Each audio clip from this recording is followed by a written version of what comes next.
नमस्कार, आप देख रहे हैं न्यूज चक्र। मैं अभिसार शर्मा। आज आपके सामने दो मुद्दे हैं दोस्तों। प्रियंका गांधी वाड्रा यही तो बोल रही हैं कि मेरा भाई एक शहीद का बेटा है और तुम मेरे भाई को देशद्रोही बता रहे हो। और मुद्दा नंबर 2, मुरादाबाद में जाकिर नाम का व्यक्ति अपने 25 दोस्तों के साथ नमाज अदा कर रहा था, उसे रोक दिया गया। क्यों? कुछ देर बाद। वो नहीं चाहते कि तू खबर की तह तक पहुंच, क्योंकि खबरों की इन्हीं गहराइयों में छिपा है राजनीति का असली खेल। न्यूज चक्र खबर की गहराइयों को टटोलता।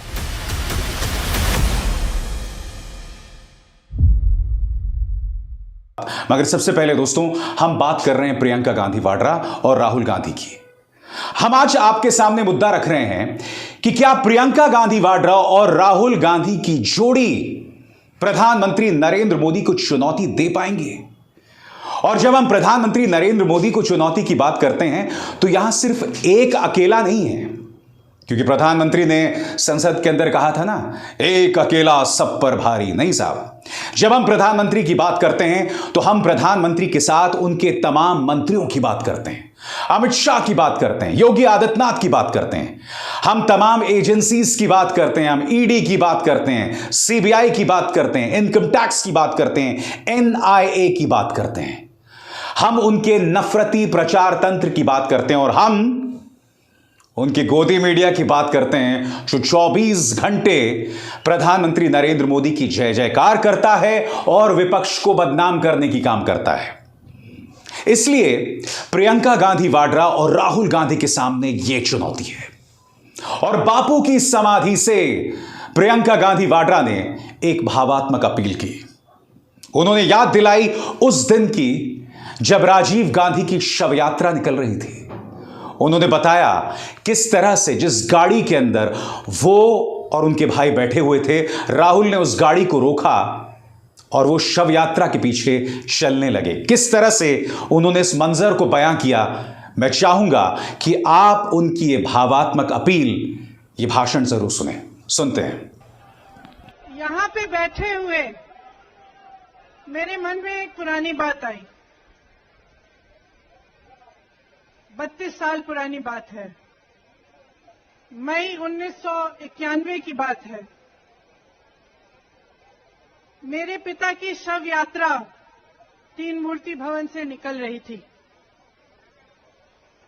अपनी मां के साथ और अपने भाई के साथ हम एक गाड़ी में बैठे थे। सामने भारतीय सेना की एक ट्रक थी, फूलों से लदी हुई थी। उसके ऊपर मेरे पिताजी का शव था। थोड़ी देर काफिला चला, 5-10 मिनट चला। फिर राहुल कहने लगे मैं उतरना चाहता हूं। तो मां ने मना किया। उस समय सुरक्षा का भी बहुत वो था, तो मां ने कहा नहीं, तुम उतर नहीं सकते। राहुल ने जिद की, नहीं मैं उतरूंगा। मैंने मां से कहा मां उतरने दो। राहुल गाड़ी से उतरा। उस सेना की ट्रक के पीछे खड़ा होके चलने लगा और 3 मूर्ति से लेके कड़ी धूप में अपने पिता के जनाजे के पीछे पीछे पैदल चलते चलते चलते चलते यहां पहुंचा। इस जगह से कुछ 400-500 गज दूर यहां पर मेरे शहीद पिता के अंतिम संस्कार मेरे भाई ने किए। प्रियंका गांधी वाड्रा यही कह रही हैं कि तुम एक ऐसे व्यक्ति पर निशाना साध रहे हो जो एक शहीद का बेटा है। और तुम सिर्फ राहुल गांधी पर नहीं रुकते, तुम राजीव गांधी पर हमला बोलते हो। सोनिया गांधी को बीजेपी नहीं बख्शती। प्रधानमंत्री नरेंद्र मोदी ने संसद में खड़े होकर नेहरू सरनेम पर फब्ती कसी थी और मोदी सरनेम पर बयान देने को लेकर राहुल गांधी को न सिर्फ 2 साल की सजा हो जाती है, बल्कि उनकी लोकसभा की सदस्यता भी खारिज हो जाती है। यह बात प्रियंका गांधी ने अपने अंदाज में बापू की समाधि से कैसे रखी, मैं चाहूंगा आप लोग सुनिए। वो चित्र मेरे दिमाग में अभी भी है, मेरे मन में है। मेरे पिता का शव इस तिरंगे झंडे में लपेटा गया था। इस तिरंगे के नीचे मेरे पिता का शव था और उसके पीछे चलते चलते मेरा भाई यहां आया। उस शहीद पिता का अपमान भरी संसद में किया जाता है।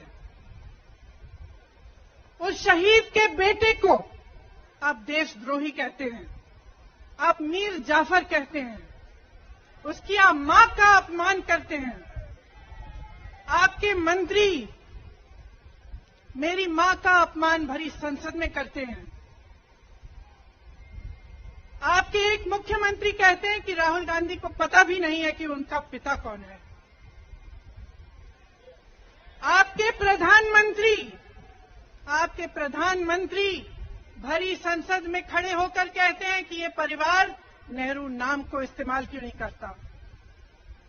पूरे परिवार का अपमान करते हैं।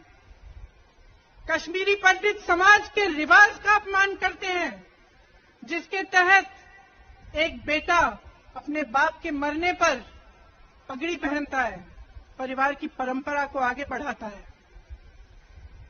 लेकिन आप पर कोई मुकदमा नहीं होता, आपको 2 साल की कोई सजा नहीं मिलती, आपको जेल की सजा नहीं मिलती, आपको संसद से कोई बाहर नहीं निकालता, आपको मना नहीं करता कि 8 सालों के लिए आप चुनाव नहीं लड़ सकते। क्यों? मैं पूछना चाहती हूं क्यों? प्रियंका गांधी वाड्रा कह रही हैं कि अगर आप सामदाम दंडभेद का इस्तेमाल करें, एजेंसीज का इस्तेमाल करें, तो गांधी डरने नहीं वाला, गांधी डरा नहीं करते। चाहे जितनी भी जोर आजमाइश कर लो, हम नहीं डरेंगे, बकौल प्रियंका गांधी। सुनिए उन्होंने क्या कहा। इस देश के लोकतंत्र को मेरे परिवार के खून ने सींचा है, और जो सोचता है कि हमें अपमानित करके हमें डराएंगे, हमें धमकाएंगे, जो सोचता है कि तमाम एजेंसियों को लगाकर हम पे छापे मारकर हमसे कुछ भी कर ले, हमें डराएंगे, वो गलत सोचते हैं। हम डरने वाले नहीं हैं। हम और मजबूती से लड़ेंगे। हम इस देश के लोकतंत्र के लिए कुछ भी करने के लिए तैयार हैं। दोस्तों, आज कार्यक्रम का यह भी मकसद था कि क्या राहुल गांधी और प्रियंका गांधी की जोड़ी प्रधानमंत्री नरेंद्र मोदी को चुनौती दे पाएगी। मैं आपको बतला चुका हूं कि प्रधानमंत्री मोदी की क्या ताकत है, क्योंकि अगर प्रधानमंत्री नरेंद्र मोदी के करिश्मे से आप गोदी मीडिया को हटा दें, उनके प्रचार तंत्र को हटा दें, और सबसे बड़ी बात ईडी, सीबीआई, इनकम टैक्स को हटा दें, तो प्रधानमंत्री नरेंद्र मोदी की ताकत कुंद हो जाती है। मगर क्या वाकई राहुल गांधी और प्रियंका गांधी उन्हें चुनौती दे पाएंगे? दोनों की बात हम करेंगे सलीके से। सबसे पहले भाषण शैली की बात करते हैं दोस्तों। जहां तक भाषण देने की बात है, आप जानते हैं कि इस देश की जनता भाषण से जो है वो इंस्पायर हो जाती है, प्रेरित हो जाती है। तो अगर भाषण शैली की बात करें तो इसमें दो राय नहीं है कि प्रियंका गांधी वाड्रा की भाषण शैली राहुल गांधी से बेहतर है। हिंदी को लेकर प्रियंका गांधी वाड्रा कहीं ज्यादा सहज, नेचुरल, स्वाभाविक दिखाई देती हैं। राहुल गांधी कभी कभी हिंदी में अटकते हैं, हालांकि वो जुनून से अपनी बात कहते हैं और प्रियंका गांधी से कहीं ज्यादा जुनून से, मगर प्रियंका गांधी वाड्रा में एक स्वाभाविक अंदाज है जो राहुल गांधी में नहीं है। और इसलिए अगर भाषण शैली की बात करें तो प्रियंका गांधी उनसे बेहतर साबित होती हैं। अब बात करते हैं मुद्दों की। तो अगर हम मुद्दों पर बने रहने की बात करें तो राहुल गांधी लगातार मुद्दों पर बने रहते हैं। वो कोरोना के दौरान कोरोना की बात करते हैं, चीन के बारे में भविष्यवाणी करते हैं, अर्थव्यवस्था की बात करते हैं, और सबसे बड़ी बात, प्रधानमंत्री पर उनके हमले लगातार जारी रहते हैं, आरएसएस पर उनके हमले लगातार जारी रहते हैं, गौतम अडानी पर इतने हमले वो लगातार करते रहते हैं, जिसका खामियाजा उन्होंने भुगता अपनी लोकसभा की सदस्यता गंवाकर। इस वक्त मौजूदा राजनीति में आपको राहुल गांधी जैसा कोई भी राजनेता नहीं दिखेगा जो प्रधानमंत्री पर भी हमला बोलता हो, आरएसएस पर भी हमला बोलता हो और गौतम अडानी पर भी हमला बोलता हो। शायद ही ऐसा कोई राजनेता दिखाई देगा। तो मुद्दों पर बने रहने के लिए, मुद्दों पर बीजेपी पर हमला बोलने को लेकर राहुल गांधी अपनी बहन से बेहतर साबित होते हैं। और हम यह ना भूलें कि प्रियंका गांधी वाड्रा कभी कभी सुविधावादी राजनीति करती हैं। मसलन जब उत्तर प्रदेश के चुनाव थे तब वो बहुत सक्रिय थी, मगर जैसे ही यूपी के चुनाव गए वो भी गायब हो गई। हार के बावजूद, करारी शिकस्त के बावजूद उन्होंने अपने कार्यकर्ताओं को संबोधित नहीं किया। तो इसलिए राजनीति में उनकी भागीदारी शर्तों के साथ है और इस लिहाज से राहुल उनसे बेहतर हैं। और यह ना भूलें, एक तीसरा पहलू है, वो है दोनों की व्यक्तिगत छवि। प्रियंका गांधी वाड्रा के साथ उनके पति रॉबर्ट वाड्रा का नाम जुड़ा है और जैसे ही उनका नाम उनके पति से जुड़ता है, जो स्वाभाविक है, भारतीय जनता पार्टी भ्रष्टाचार को लेकर उन पर हमला बोलना शुरू कर देती है।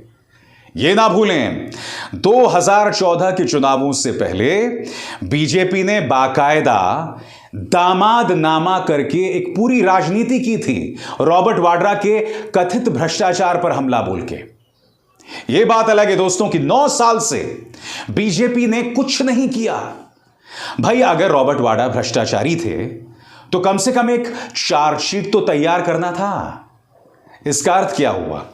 इसके दो ही मतलब हो सकते हैं, या तो भ्रष्टाचार में कुछ नहीं मिला, या दूसरा आप भ्रष्टाचार के मुद्दे पर गलत बयानी कर रहे थे शुरू से, या फिर तीसरी संभावना, क्या पर्दे के पीछे रॉबर्ट वाड्रा और बीजेपी के बीच में कोई समझौता हो गया है जिसके चलते कोई कार्रवाई नहीं हो रही है।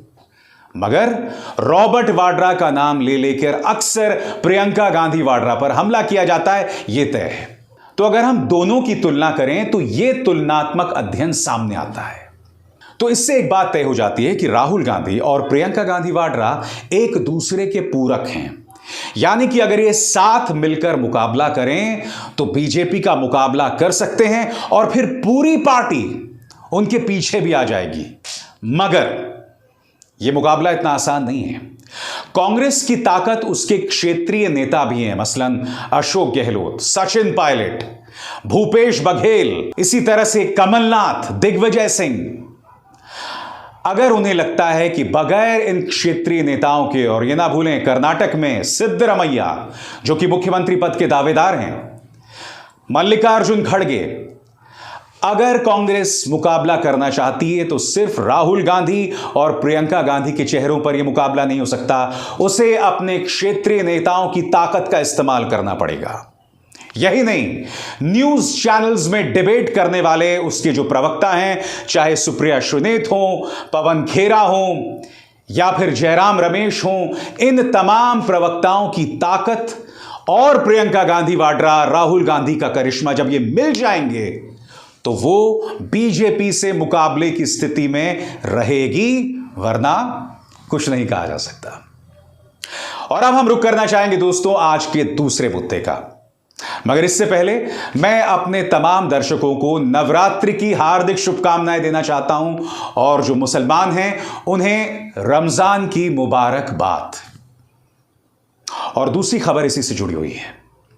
जाकिर नाम का एक व्यक्ति मुरादाबाद के लाजपत नगर में अपने गोडाउन में, किसी दूसरे के गोडाउन में नहीं, अपने 20 से 25 दोस्तों के साथ नमाज अदा करता है, जिसे तरावीह की नमाज कहते हैं। तभी बजरंग दल वहां पहुंचता है और वो ये कहता है कि ये लोग कोई नया प्रयोग कर रहे हैं, कोई नई चीज कर रहे हैं, बवाल कर देते हैं दोस्तों। पुलिस आती है, नमाज को रोक देती है और कहती है कि आप अपने घरों में नमाज दें, अपने मस्जिदों में नमाज दें। सबसे पहले मैं आपको सुनवाना चाहूंगा कि बजरंग दल का यह कार्यकर्ता दरअसल कह क्या रहा है, सुनिए। आज लाजपत नगर के अंदर ये रस्तोगी इंटर कॉलेज के पास एक जाकिर नाम के व्यक्ति का अपना निजी मकान है। उसके अंदर उसके द्वारा मुस्लिम समाज के लोगों को बुलाकर और नई परंपरा डालकर यहाँ नमाज अदा कराई जा रही है। जिसका विरोध स्थानीय लोगों ने और राष्ट्रीय बजरंग दल के कार्यकर्ताओं ने सबने मिलकर सामूहिक रूप से किया है। हम कोई भी नई परंपरा नहीं पढ़ने देंगे। बजरंग दल का एक कार्यकर्ता कह रहा है कि कोई नई चीज हो रही थी। सबसे पहली बात, जब भी रमजान का महीना आता है तो तरावीह की नमाज अदा की जाती है, कोई नई बात नहीं है, नंबर एक। और दूसरी बात, जाकिर अपने ही गोडाउन में, जो उसका अपना है, अपने 25 से 30 दोस्तों के साथ नमाज अदा कर रहा था। वो ये भी नहीं कह रहा था हिंदुओं आओ हमारे साथ नमाज अदा करो, ऐसा कुछ नहीं कह रहा था। वो सड़क पर भी नमाज नहीं अदा कर रहा था, मगर उसे रोक दिया गया। न सिर्फ उसे रोका गया बल्कि पुलिस भी बजरंग दल का साथ दे रही थी। क्या वो किसी को मजबूर कर रहा था कि वो नमाज ना अदा करे, या उसने नवरात्रि की भजन संध्या में किसी तरह की कोई खलल डाली? नहीं डाली। मगर बावजूद इसके जाकिर को रोका गया, उसके 20 से 25 दोस्तों को रोका गया। हो सकता है कि जाकिर अपने गोडाउन में इसलिए नमाज अदा कर रहा था क्योंकि उसका घर छोटा रहा होगा, इसलिए वो अपने गोडाउन में नमाज अदा कर रहा था। तो ऐसे में मैं मुरादाबाद पुलिस से जानना चाहता हूं कि जाकिर ने क्या गलत किया। जिन लोगों ने उसे रोका, कहीं ना कहीं उन्होंने इस देश की धर्मनिरपेक्षता पर हमला किया है, उन्होंने इस देश के संविधान पर हमला किया है, जो आपको धार्मिक आजादी की बात करता है, अपने धार्मिक अधिकारों के अनुसरण की बात करता है, मगर तुमने जाकिर और उसके दोस्तों को रोक दिया। क्या यह जायज था? बिल्कुल नहीं, मगर तुमने ऐसा किया, जो अपने आप में कितने शर्म की बात है। यानी कि मुरादाबाद पुलिस ने धर्मनिरपेक्षता का अपमान किया, देश के संविधान का अपमान किया। बजरंग दल तो चलिए मान लीजिए अपनी राजनीति, अपनी नफरत के चलते ये तमाम चीजें करता रहेगा, मगर कम से कम पुलिस को तो न्याय के, कानून के हिसाब से चलना चाहिए ना, देश के संविधान के हिसाब से चलना चाहिए। पुलिस की क्या मजबूरी थी? यानी कि पुलिस भी अराजकता मचाने वाले गुटों के सामने मजबूर है। जाते जाते मैं आपको एक मिसाल देना चाहता हूं दोस्तों। आप जानते हैं जहां मैं रहता हूं, कल दिन भर नवरात्रि के भजन गाए जा रहे थे।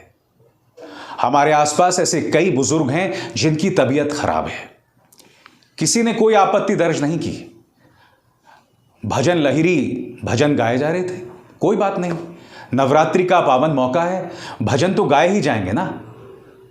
मगर किसी ने कोई आपत्ति दर्ज नहीं की। लोगों के मां बाप की तबीयत ठीक नहीं थी, फिर भी नहीं की। मगर अगर एक मुसलमान अपने 25 दोस्तों के साथ नमाज अदा कर रहा है तो वो गुनाह कैसे हो गया भाई? मेरा धर्म तो सर्वधर्म संभाव की बात करता है, वसुदैव कुटुंबकम की बात करता है।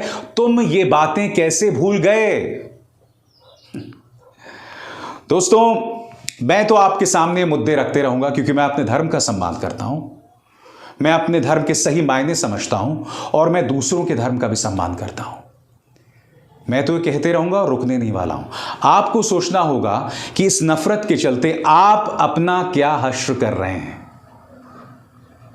मैं उम्मीद करता हूं कि आप मेरी इस बात को समझेंगे। और वो गाना है ना, ईश्वर अल्लाह तेरो नाम सबको सम्मति दे भगवान।